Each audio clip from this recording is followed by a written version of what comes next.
I've been using the Wahoo Elemnt Rival off and on for almost exactly a year now.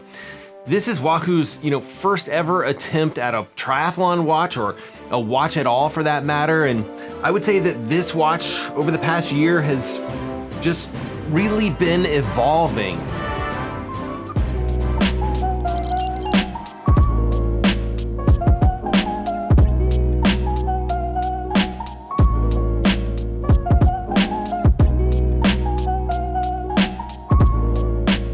Over the past few months, Wahoo has been updating this little device like crazy. As a software developer myself, I love seeing the constant progress and the continued iteration of this device. They've added track mode, so if you're doing a track workout, it'll actually snap your GPS coordinates a little tighter and a little bit more accurately to the track. Wahoo has also added the ability to control music from your smartphone, which I do want to be clear is different than having music on the device itself. It doesn't have like music with internal storage or anything like that.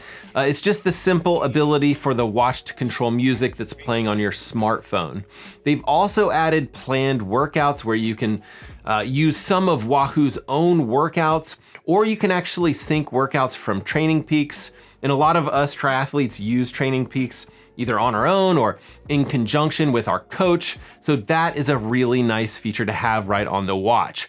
But today, Wahoo is announcing integration with the Stryd Power Meter pod, meaning that, with this third-party pod, you can actually display running power data on your Rival watch. Now, if you're not familiar with Stryd foot pods, it's just this little device that kind of goes on top of your shoe, and it streams an estimation of power using the sensors that are on board, the accelerometer. It's using and looking at things like speed, the slope of your run, and even wind data. And a lot of athletes really love the Stryd foot pods. They actually rely on that power data.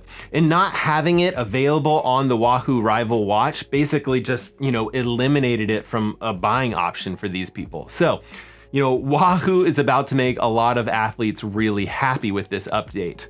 And this is, a brand new as of today, so I actually haven't been able to test this new feature, but over the past year, I have been able to test this watch as far as like swimming and biking and running goes. I've also tested this Touchless Transition triathlon feature in a few races. If you're not familiar with that, this is that very, unique to this watch, I would say, feature where you can actually just start your watch at the beginning of a triathlon race and stop it at the end of the race. And the watch will just automatically figure out all of the different splits, including your transition times. It's pretty cool. I used this watch for 2 triathlon races. I think I messed up the first one. I might have had it like in swim mode or something like that. But on the second race, it worked really well. I also had a Garmin 945 LTE watch on the other wrist, and I was actually late hitting some of the split buttons. So my Wahoo Rival watch ended up having more accurate times than my Garmin. Now, I say that, but I don't want to confuse you guys with that statement. I still think that I prefer the 945 series watch, but it's a lot more expensive. This watch is like a $600 watch. It's $650 if you get the LTE variety, and the Rival is about $380.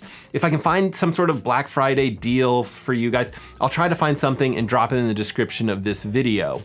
But overall, this Wahoo Rival is evolving into a very nice watch, especially if you have, any sort of interest in triathlon.